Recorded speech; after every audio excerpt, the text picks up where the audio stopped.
아, 그게, 오케이. 알았어. 자, 미군을 매질하면 저는, 스무 피지. 어? 오케이. 에러, 이라기가 어때요? 이야기가 어때요? 오케이. 별로야, 별로래. 아, 다정 다. 이야기가 어때요? 야, 아, 어? 아, 꼬짜이를 보내니 판디로야.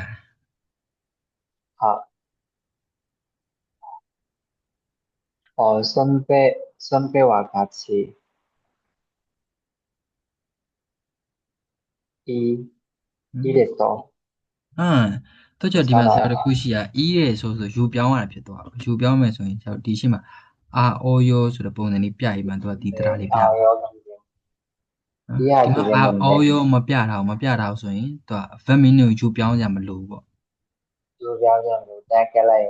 ဟုတ်တယ်ဒီကလည်းအဲ့တော့ဣရာကီတဲမွန်နေဖြစ်သွား 이야기를 뭔데? okay ဣရာကီတဲမွန်နေ 괜찮습니다. 괜찮습니다. okay နော်ဣရာကီက 어떻게, အဖြစ်ပြီ okay ရနော်မှာကြရ okay အဲ့လိုလုပ်ရ 아, တခြားနောက်တစ်ခုအောက်မှာဆိုရင်ဂီတဲမွန်နေသူကလည်းကြောင်းဒါကြောင့်ဖြစ်တာ 네, ကြောင့် ဒါက 내가 그러다. 나, ဒါက verb နဲ့နော် noun နဲ့ရှိတယ် noun ဆိုရင်တော့ e တဲမွန်နဲ့ဖြစ်သွားမယ် e တစ်လုံးပို့သွား 이게 뭔데? 아, 아, ဘာလဲဆို e ဒါဖြစ်တည်ဆိုတဲ့အဓိပ္ပာယ်လေးရလား 아, သူကဒါဖြုတ်တယ်သူက verb meaning မနော် e ဒါဖြစ်တည် verb meaning ကိုသူကဒါဖြုတ်ပြီး key တဲမွန်နဲ့ကတ်လိုက်တယ်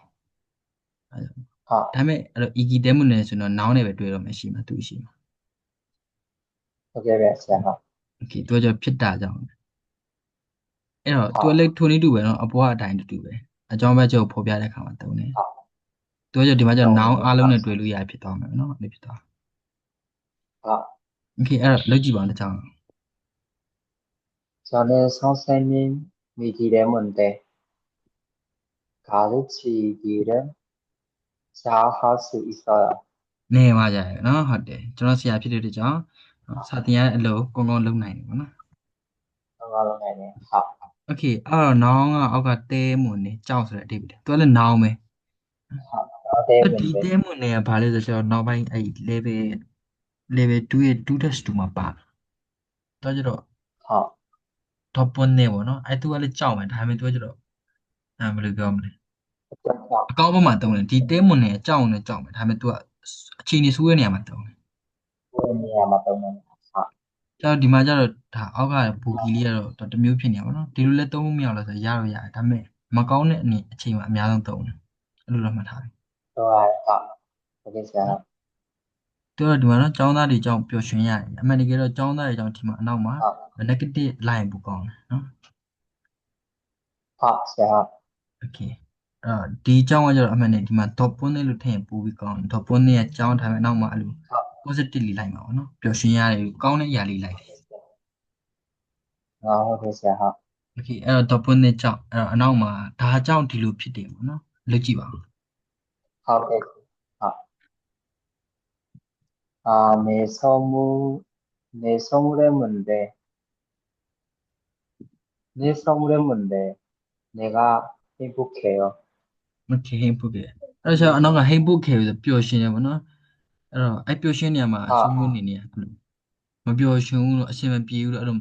ဘယ်လိုပြောမလဲ negative ဘက်ပေါ့နော်မကောင်းတဲ့ဘက်아,သွားပြီးလုပ်ကြည့်ပြပါတစ်ချောင်း 가는 데가, 아, 내일 뭔데?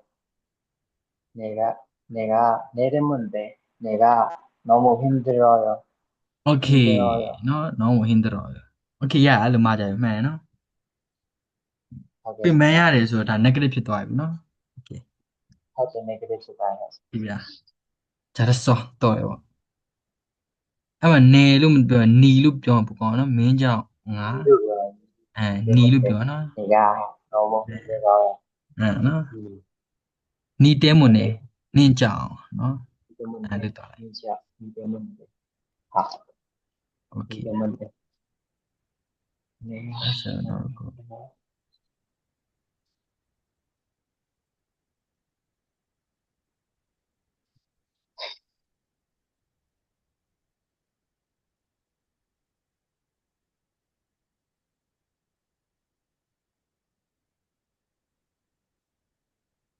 နောက်တစ်ခု share တာတွေ့သေးလား မတွေ့ရသေးဆရာ နော်မတွေ့သေးဘူး okay ဒီရုပ်ဆိုတာဘာလဲဆိုတော့ noun နဲ့သွားမယ် 이 든지 든지 ဒီတင်ကြီး okay သူ့အဓိပ္ပာယ်လေးอ่ะ ဒီရင်ကြီးချစ်မဆို okay ဖြစ်မဆို 언제 든지 तू 언제 어디 누구 무엇 얼마 စတယ်သူအမေးစကားလုံးလေးနဲ့ပဲတွဲတုံးလေးရှိတယ် ဟုတ်ကဲ့ဆရာ ဒီအမေးစကားလုံးနဲ့တွဲတုံးလေးရှိရဆိုရင်ကိုမေးတော့မယ်ဆိုလို့ရှိရင်ဒီတရားလေးကိုတွားပြီးသတိရလေရတခု ဟုတ် မေး ကဲ့ တော့ ဆရာ ဘယ်လိုတခုမေးမယ်ဆိုအချိန်တွေနေရာတွေလူတွေနော်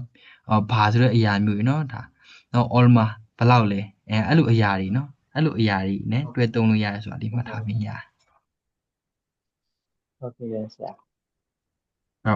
언제든지 배진ဖြစ်ဖြစ်배진မဆို 어디든지 배내야ဖြစ်ဖြစ်배내야မဆို 누구든지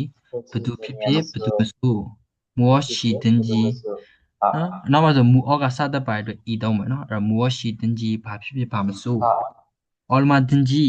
ဘယ်လောက်ဖြစ်ဖြစ်ဘယ်လောက်မဆိုနော် ဒီပလာမဆို အဲ့ဒါလေးသိထားရတယ်နော်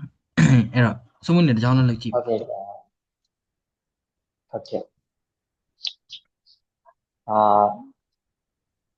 필요하면 언제든지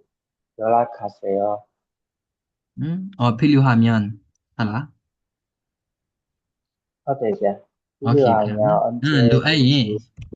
언제든지 연락하세요. 언제든지 연락하세요. 로에 배지비피에 배지면서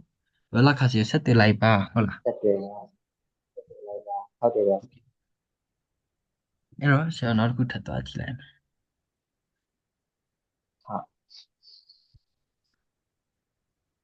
이러 액션 반에 또 하면 은지 나지. 아따빠에 은지 땀빠에. 나지. 오케이. 또 어디 별이야 봐 표면. 케라. 케라 따 소리 어디 별이나 케라 따. 아, 오케이. 케라 소리 케리 바와이 소리 다 vậtပေါ့နော်အဲ့လိုမှတ်ထားလို့ရvật ပါလား 그래서 အဲ့ဘာလဲဆိုတော့ရှေ့စာအကြောင်းရဲ့အကြောင်းအရာနော်အရှိရစာအကြောင်းလေးရဲ့အကြောင်းအရာပြီးဆုံးခြင်းပြောတဲ့အခါမှာတုံးတယ် 동네 그래서 ပြီးဆုံးလိုက်နောက်အကြောင်းအရာလာတော့မှာပေါ့နော်အဲ့ဒါ तू ကခဲ့တာလေး तू တုံးမိထားတယ်နော်အော်ဒါလို့ဒါနော်လုတ်ခဲ့တာတို့ပါနော်အဲအဲဒီမှာအောက်မှာဆိုလေဒီကောင်လေးနဲ့လမ်းခွဲခဲ့တာနော်အဲ့လိုမျိုးလေးပေါ့နော်ပြီးသွားလုတ်ပြီးသွားပြီအဲ့ကြောင့်မ तू က 그래서 လဲလိုက်တာနော်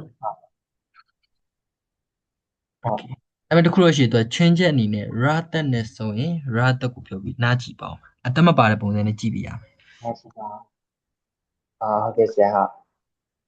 okay အဲ့တော့တစ်ချောင်းလုံးလုပ်ကြည့်ပါဦးရှေ့စာကြောင့်အကြောင်းအရာပြီးဆုံးချိန်ဆိုတော့ 제가 그 사람과 사랑한 지 2년 됐어요. အဲ့ဒီလူနဲ့ငါချစ်ခဲ့တာဘယ်လောက်ဖြစ်သွားလဲဦးညွန့်တက်ဆိုရလား 햇빛이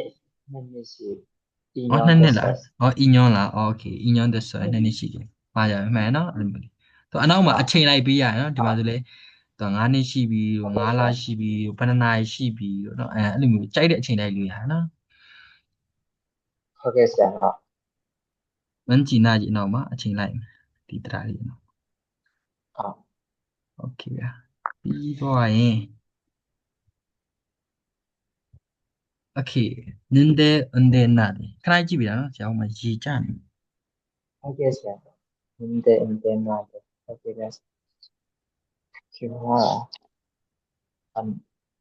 하지 기대하지 마.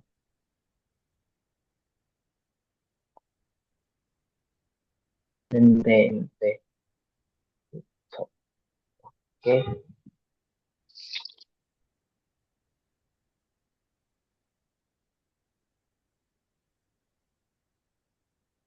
정말 든지 Okay ပြန်စလိုက်မယ်နော်အဲ့တော့ ninde unde nade ဟာ Okay အဲ့ ninde unde nade တော့အများကြီးရှိတယ်နော်သူ့ရဲ့အဲ့လိုအဓိပ္ပာယ်ကြီးသူ့ရဲ့တိဆောက်ပုံအကြောင်းအရာတွေကတော့ အများရှိ Okay ဒါပေမဲ့တို့ခုရှိရ ninde ဆိုဘာနဲ့တယ်လဲဆက်ပြောနေကြတဲ့အတိုင်း ninte ဆိုရင် action plan နဲ့တုံးတယ် past နော် tense ပတ်ပြီးနဲ့တုံး quality verb ဆိုရင် unde nade အသက်ပါရင် quality verb မှာဆိုရင် unde တယ် အ နာ သက် တ ပါ ယ် ရင် nade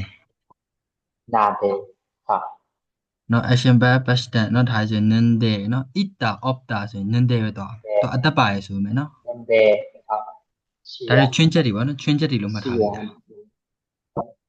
okay ဗျာဆရာ okay ဗျာအဲ့တော့ quality verb ဆိုရင် unde nade တဲ့အဲ့နှိုင်းရှိမိမိတဲ့အခါမှာသုံးတယ် ဟာ နှိုင်းရှင်တာပေါ့နော်အဲ့လိုအချိန်မှာဒီ ninde unde nade သုံးတယ်ဓာတ်ရိုက်မေးလိုက်တဲ့ပုံစံထက်စကားပြောပူနည်းညံ့တဲ့ပုံစံနော် ဟုတ်ဆရာ ဟောငါကတော့ဘယ်လိုပြောမလဲဒီပန်းဒီကိုကြိုက်တယ်ဆိုရင်မဲ့နေရာမကြိုက်ဘူးစန့်ကျင်ဘက်လည်းဖြစ်အောင်လည်းလုပ်လို့ရတယ်နော်စန့်ကျင်ဘက် ဟုတ်ကဲ့ဆရာ နှိုင်းရှင်တယ်ဆိုပြီးတော့နောက်တစ်ခုကစန့်ကျင်ဘက်လည်းတုံးနေတာနော်ကိုကဒါကြိုက်ပြီမဲ့ तू ကဒါမကြိုက်ဘူး तू နောက်တစ်ခုကြိုက်တယ်သူကြိုက်တဲ့ဥစ္စာလည်းကိုကကြိုက်ချင်မှကြိုက်မယ်တယောက်တစ်ယောက်အဲ့လိုစန့်ကျင်ဘက်ဖြစ်နေတာနော်ဘန်တယ် okay ဗျာဆရာ โอเคဗျာ okay ရောနိကာโอเคအဲ့တော့ဝါကြတစ်ချောင်းလောက်ဖွဲ့ကြည့်ပါ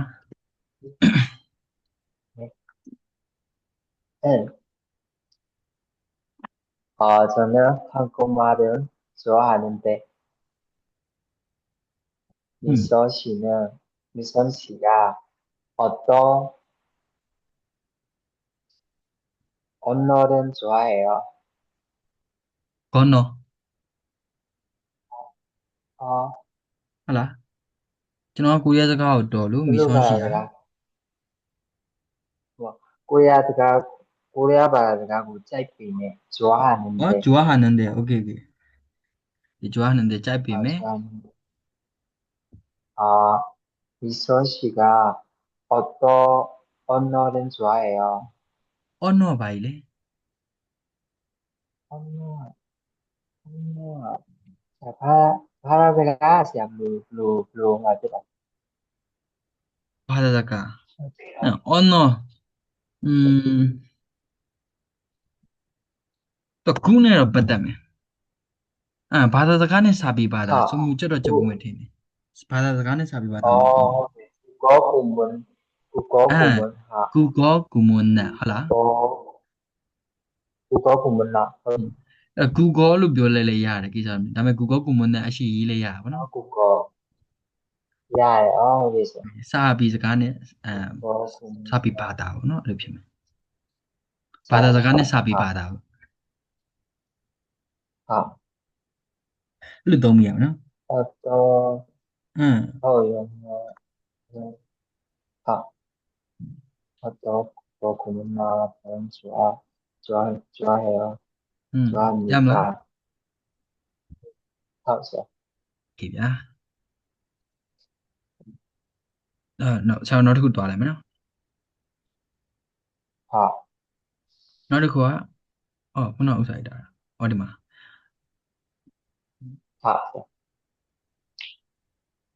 လာလိုက်နော်တော့အခန်း2ရောက်သွားအခန်း1အကြည့်အခန်း2 하, အန်ဂျီနာဂျီလည်းပြီးသွားပြီဆာနန်တဲ့အန်တယ်လည်းပြီးသွားပြီsorry နော်အခန်း2မဟုတ်အခန်း3ဖြစ်မှာအော်ယောကြည်တာကြီး 하, 하, အော်ယောကြည်တာကကြတော့နော် verb ဖို့ဖြစ်လာသူကဘာလို့လဲဆိုအော်ယောပါပြီဆိုတော့ဆရာယူပြောင်းရတော့မှာပေါ့နော်အဲ့အတွက်ယူပြောင်းရမယ်ဆိုတာဒါ feminine ကိုပဲယူပြောင်း 하, ဒီနောက်မင်းယူပြောင်းလို့များနော်စူနွားစွာယူဆိုနွားတယ်ဖြစ်သွားလိမ့်မယ်နော်နွားတွေမရှိဘူးပေါ့နော်နွားတွေခွေးတွေတို့လူတွေတို့မရှိအော်ယောကြည်တာ verb ဖို့ဖြစ်လာရဲ့တဲ့သူအချီနေတစ်ခုကတဲ့တဖြည်းဖြည်းဂျုံနော်တဖြည်းဖြည်းတွေပြောင်းလဲလာတယ်လို့ပြောတဲ့အခါမှာသုံး 하, someone နော်အချီနေတစ်ခုစမ်းသေး